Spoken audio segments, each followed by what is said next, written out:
동양 사람들은 복을 유난히도 좋아하는 것 같아요. 그래서 중국 사람들이나 일본 사람들은 이 천장에다 또 벽에다가 복자를 써놓는데 그냥 써놓지 않고 거꾸로 써놔요. 천장에도 거꾸로 매달아 놓고 벽에다가도 거꾸로 이렇게 붙여놓는 것을 볼 수가 있습니다. 그것은 뭐냐면 하늘에서 복이 내려온다, 하늘에서 복이 떨어지라 라는 그런 뜻으로 이렇게 복자를 거꾸로 붙여놓는다고 합니다. 하늘에서 복이 내려온다라는 그런 기본적인 인식을 중국 사람이나 일본 사람들도 다 하고 있다. 동양 사람들이 이렇게 하고 있다. 잘 알고 있는 것이다 라고 생각을 해봐요. 그래서 야고보서 1장 17절 말씀을 보면은 각양 좋은 것들이 위로부터 빛들의 아버지께로부터 온다 라고 말씀을 해주고 있는 것을 볼 수가 있어요. 그래서 대부분의 사람들은 이 복을 5가지로 생각을 합니다. 그래서 오복이라고 얘기를 하죠. 그게 바로 수, 구, 강령, 유호선, 고전 이렇게 5가지로 이렇게 구분을 해서 오복을 말하는데, 장수하며 사는 거, 또 부자로 사는 거, 덕을 세우며 사는 거, 고생하지 않고 평안하게 살다가 제명대로 죽는 것, 이것을 복이라고 말들을 하지만 이런 것들은 진정한 복이라기보다는 유교적인 그런 발상에서 나온 복이다 라고 정리를 해볼 수가 있습니다. 그것은 오래 사는 것이 좋은 것이죠. 그러나 꼭 그렇다고 해서 좋은 것만은 아니더라 라는 말이에요. 어떤 사람들에게는 오래 사는 것이 복이 될 수도 있지만은 어떤 사람들에게는 오래 사는 것이 저주가 될 수도 있다라는 거예요. 많은 돈을 가지고 사는 것도 좋지만 또 때로는 그 재물이 자기에게 화가 될 수도 있다는 것도 우리는 잘 알고 있어요. 이와 같은 복은 외형적이고 상대적인 그런 복이기 때문에 나에게는 복이 될 수 있지만 상대방에게는 저주가 될 수도 있기 때문에 그렇다라는 말이에요. 그래서 유교적인 발상으로부터 나온 이 오복은 반드시 좋은 것만은 아니더라. 꼭 좋은 것만은 아니더라. 좋을 수도 있지만 좋지 않을 수도 있더라. 그렇다면 우리 성경에서 말하는 진정한 복은 무엇인가? 우리는 이것을 생각해 보지 않을 수가 없습니다. 그 성경에서 말하는 진정한 복, 참된 복은 오늘 본문 시편 1편에서 우리들에게 답을 제시해 주고 있는 것을 볼 수가 있습니다. 첫째로 악인의 꾀를 쫓지 않는 것이 복이라는 것입니다. 무엇이 악입니까, 여러분? 악이란 것이 무엇입니까? 바로 하나님을 알지 못하는 것이 악한 거예요. 하나님을 알지 못하는 것이 악한 것. 무엇이 선한 것이냐? 하나님을 아는 것이 선한 것이에요. 그래서 하나님의 말씀대로 말씀 따라 살아가는 그 모습이 선한 자의 모습이 되는 거거든요. 그럼 어떤 것이 악한 거냐? 하나님의 말씀에 반대되고 하나님 말씀을 모르기 때문에 하나님 말씀과 상관없는 그런 삶을 살아가는 그런 모습을 가리켜서 우리는 악한 자의 모습이다 라고 우리가 정의를 해볼 수가 있습니다. 그 다음에 두 번째로 하나님 앞에서 진정한 복은, 성경이 말하는 진정한 복은 죄인들의 길에 서지 아니하며 라고 말씀을 하고 있는 것을 볼 수가 있어요. 죄인들의 길에 서지 않는 것을 의미합니다. 로마서 14장 23절 말씀을 보면 무엇이 죄인가? 믿음으로 하지 아니하는 것이 다 죄다. 할렐루야. 하나님을 믿는 믿음으로 우리가 삶을 살아야 되는데 믿음으로 하지 아니하고 자기 생각대로, 자기 경험대로, 자기 지식대로 일을 처리를 한단 말입니다.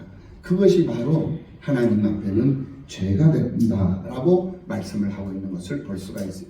세 번째로 오만한 자리에 앉는 것이 죄다. 오만한 것이 무엇입니까? 자기 자리를 벗어나는 것이 오만한 거예요.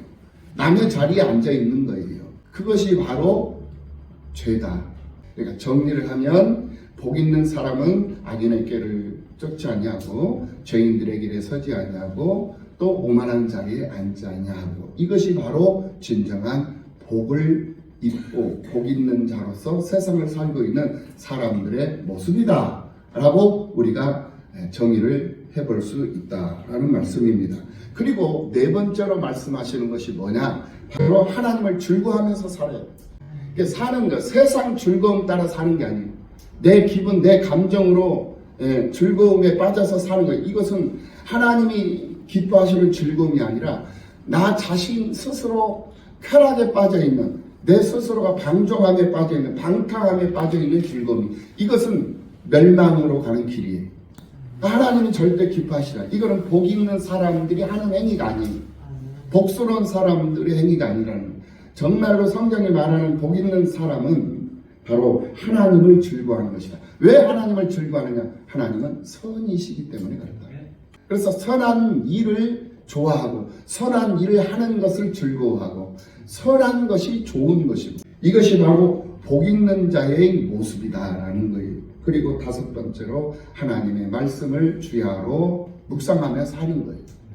그러니까 우리가 계시록 강의를 통해서 우리가 확인해 볼 수 있었던 것처럼 어떤 사람이, 복 있는 사람이 어떤 사람이다? 하나님의 말씀을 읽고 하나님의 말씀을 보고 하나님의 말씀을 지켜 행하는 자가 복 있는 자다 라고 계시록 1장 3절에서 분명히 우리에게 말씀을 해 주셨던 것을 우리가 확인해 볼 수가 있었지 않습니까? 그렇듯이 오늘 본문에서도 하나님의 말씀을 주야로 묵상하며 사는 것이 바로 복스러운 사람이고 복 있는 사람이다 라고 말씀을 하고 있다라는 것입니다. 그리고 여섯 번째로 열매를 맺는 것이에요. 하나님의 말씀을 주야로 묵상하며 신학가에 심은 나무가 철을 따라 열매를 맺는 것처럼, 그리고 그 잎사귀가 마르지 아니한 것처럼 그가 하는 모든 일이 다 형통하리로다 라고 하신 말씀처럼 열매를 맺으며 사는 그 사람이 형통한 삶을 살아가는 사람이요, 그 사람이 바로 복 있는 자요 복스러운 사람이다 라고 오늘 본문에서 6가지로 정의를 해볼 수가 있는 것입니다. 그러니까 3가지, 첫 번째, 두 번째, 세 번째까지는 하지 말라는 거예요. 하지 말라. 그리고 네 번째, 다섯 번째, 여섯 번째까지는 하라는 거예요. 하지 말라는 것이 무엇이었습니까? 악인의 꾀를 쫓지 말아라. 죄인들의 길에 서지 말아라. 오만한 자리에 앉지 마라. 하지 말라는 거예요. 그게 바로 복 있는 사람들이 멀리하며 사는 모습이다. 그게 바로 복스러운 사람이다. 그리고 네 번째, 다섯 번째, 여섯 번째는 하라는 것이었어요. 하라. 무엇을 하라? 하나님을 즐거워하라. 하나님의 말씀을 주야로 묵상하라. 열매를 맺으라. 그것이 바로 복 있는 자의 모습이요 복스러운 자의 모습이다. 분명히 정리를 해주고 있는 것을 볼 수가 있습니다. 그렇게 하면 그가 하는 모든 일이 다 형통할 것이다. 형통의 반대가 무엇입니까? 형통의 반대는 불통입니다. 왜 불통이 옵니까? 바로 소통하지 않기 때문에 불통이 오는 거예요. 불통하면 고통이 오는 거거든요. 그런데 형통하려면 어떻게 해요? 소통을 해야 돼요. 그러니까 결국은 우리가 형통하기 위해서는 소통하는 것밖에 없어요. 부부 간에 서로 소통을 하고 가족 간에 서로 소통을 하는 거예요. 부모 자식 간에 소통을 하고 친구들 간에 소통을 하고 성도들 간에 소통하고 목사님과 성도와 소통하고, 그러니까 서로가 모두가 소통하면 그는 형통할 수밖에 없는 거예요. 그런데 소통하지 않기 때문에, 불통하기 때문에 결국은 고통스러울 수밖에 없는 거예요. 그래서 가족 관계가 깨어지고 또 형제 우애의 사랑이 공급되지 못하고, 그래서 서로 불신을 하게 되고 서로 다툼이 오는 것이고 서로 의심을 하고, 그래서 하나 될 수가 없는 거거든요. 사회생활도 그렇고 직장생활도 그렇고 또 직장에서도 사업장에서도 가정에서도 일터에서도 교회 안에서까지 교회 안에서까지 그런 상황들이 벌어지는 것을 볼 수가 있어요. 그렇기 때문에 우리는 2024년도 새해를 맞이했습니다. 하나님께서 내 의지와 상관없이 또 다른 새해를 우리에게 주신 거예요.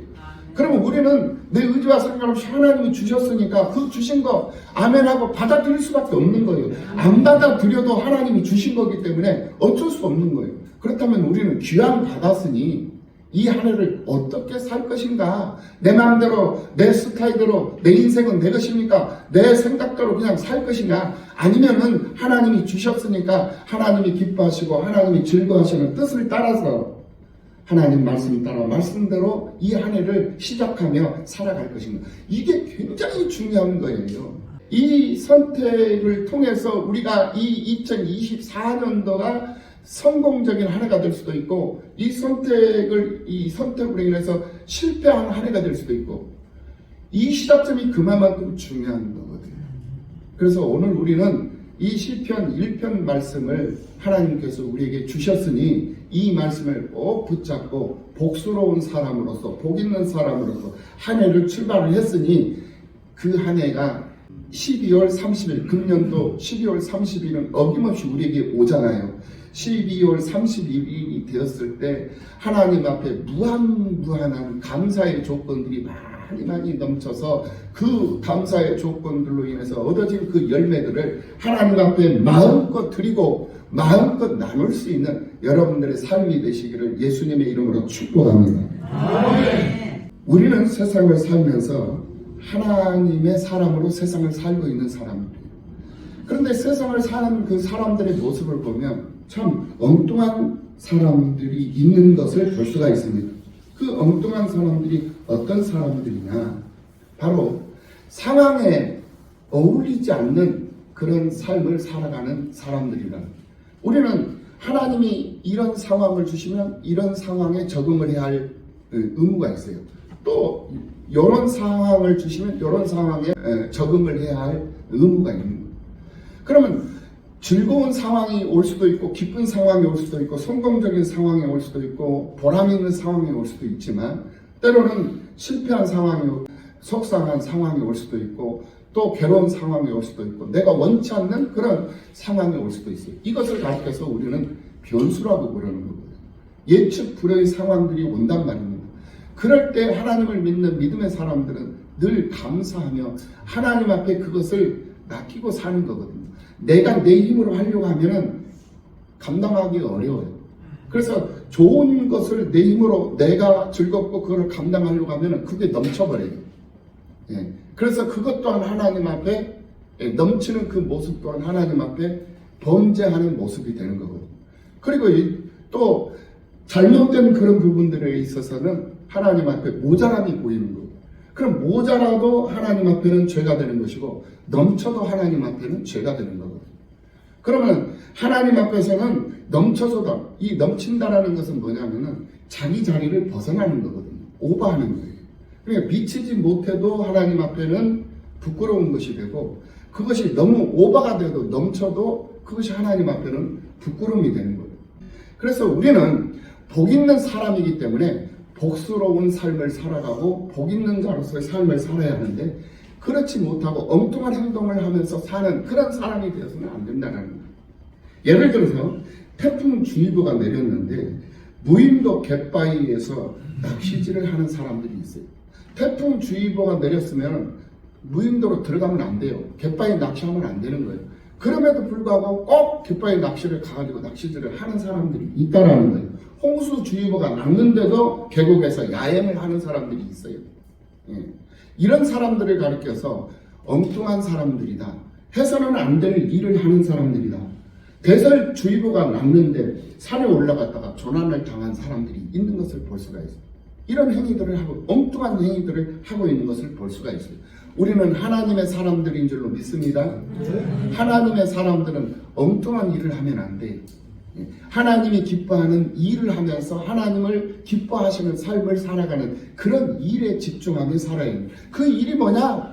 바로 예배가 중심이 되고 교회가 중심이 되고 하나님의 말씀이 우선이 되는 그러한 삶을 살아가는 것이 바로 자기의 본분을 다하는 것이고 엉뚱하지 않는 그런 삶을 살아가는 성도들의 삶의 모습이다. 예.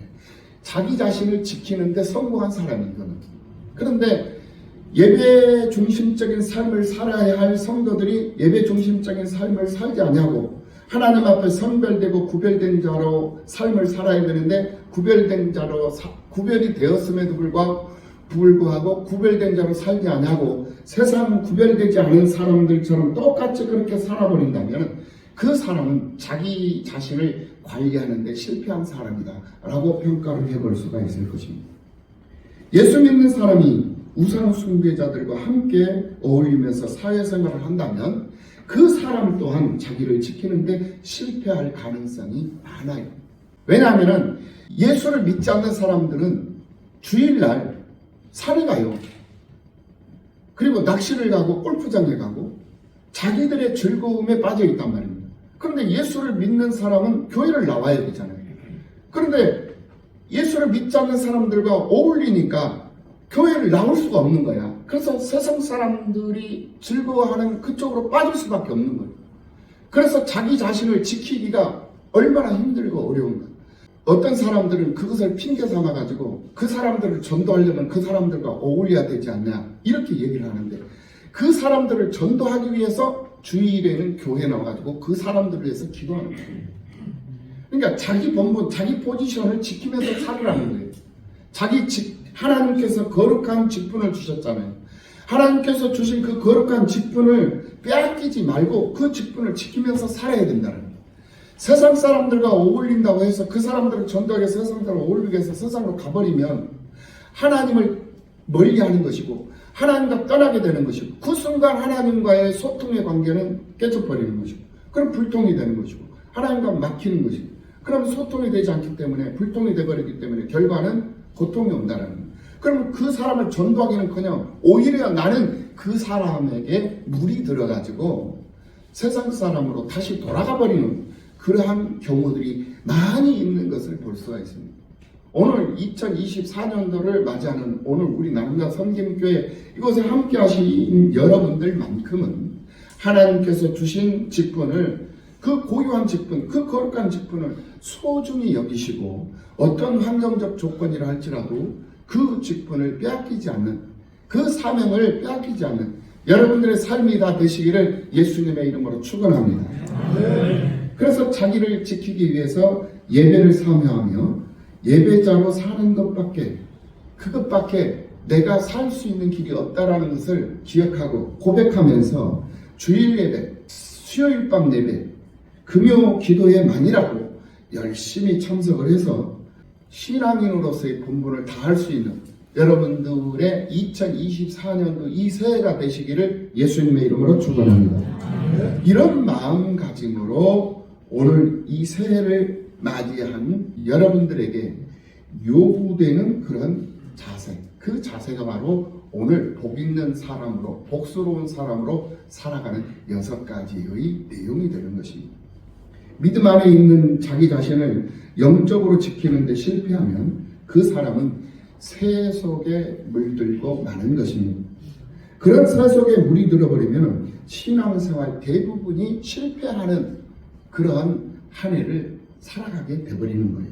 결국 신앙생활에 실패한다라는 것은 하나님과 함께하지 못한다라는 것이고 하나님께서 함께하시지 않는 인생은 하나님의 복을 받을 수도 없지만 누릴 수도 없는 것은 물론 그 있는 것까지도 빼앗기고 만다라는 것을 우리는 분명히 알고 믿음의 삶을 살아갈 수 있는 믿음의 사람들이 다 되시기를 예수님의 이름으로 축원합니다. 창세기 39장 2절 말씀을 보면 여호와께서 요셉과 함께 하심으로 그가 형통한 자가 되었다라고 말씀을 하고 있는 것을 볼 수가 있습니다. 하나님께서 그 요셉과 함께 했기 때문에 그가 인내할 수 있었고 그가 사람들에게 인정받을 수 있었고 그래서 그가 형통할 수 있었다라는 거예요. 열왕기하 18장 7절 말씀에서도 여호와께서 저와 함께 하심에 저가 어디로 가든지 형통하였더라 라고 말씀을 하고 있는 것을 볼 수가 있습니다. 그러니까 엘리야와도 함께 하시는 하나님, 엘리사와도 함께 하시는 하나님, 요셉과도 함께 하시는 하나님, 다윗과도 함께 하시는 하나님, 오늘 우리들과도 함께 하시는 하나님, 그 하나님을 경험할 수 있는 여러분들이 되시기를 예수님의 이름으로 축원합니다. 왜 우리가 믿음으로 사는데 형통하지 못합니까? 형통하지 못한 이유가 무엇입니까? 하나님이 우리와 함께 하시지 않기 때문에 그랬다는 거예요. 그렇다면 하나님께서 어떤 사람과 함께 하시는가? 오늘 본문에서 얻을 수 있는 답은 하나님 편에 서 있는 사람과 하나님이 함께 하시더라는 거예요. 하나님 편에 서 있는 사람. 복 있는 사람은 그러면 어떤 사람이다? 하나님 편에 서 있는 사람이다. 복스러운 사람이 어떤 사람이다? 하나님 편에 서 있는 사람이다. 그 사람과 하나님은 범사에 함께 하는 것이고, 하나님이 함께 할 때 우리는 많은 사람들에게 인정받고, 하나님에게도 인정받고, 사람들에게도 인정받고, 그래서 우리는 형통한 삶을 살 수 있게 되더라는 거예요. 신명기 30장 19절 이하 20절 말씀을 보면, 내가 오늘날 천지를 불러서 너희에게 증거를 삼노라 그랬어요. 하늘과 땅을 불러가지고 하나님이 너희에게 그것을 증거로 삼겠다.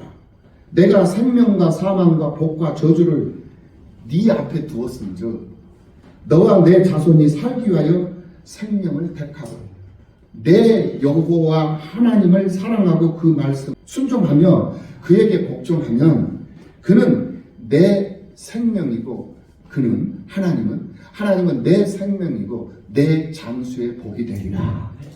이렇게 신명기 30장 19절 이하에서 분명히 말씀을 하고 있는 것을 볼 수가 있어요. 복 받는 길이 있습니다. 그리고 또 저주를 받는 길도 있어요. 복 받는 길이 있고 저주 받는 길이 있단 말입니다. 그런 길이 분명히 우리 앞에 있는데 우리가 그것을 선택을 하라는 거예요. 그러므로 은혜와 믿음은 하나님께서 주신 선물이지만 이 땅 위에서 우리가 살면서 누릴 수 있는 복은 우리가 선택을 해서 수고하고 노력을 할 때 결과로 나타난다. 열매로 나타난다. 그래서 열매를 맺는 삶을 살아야 된다는 거예요.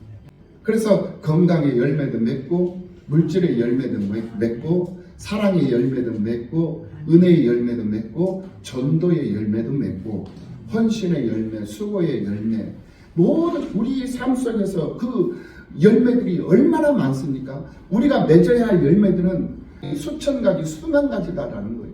그런 많은 열매들을 우리는 맺으면서 삶을 살아야 돼요.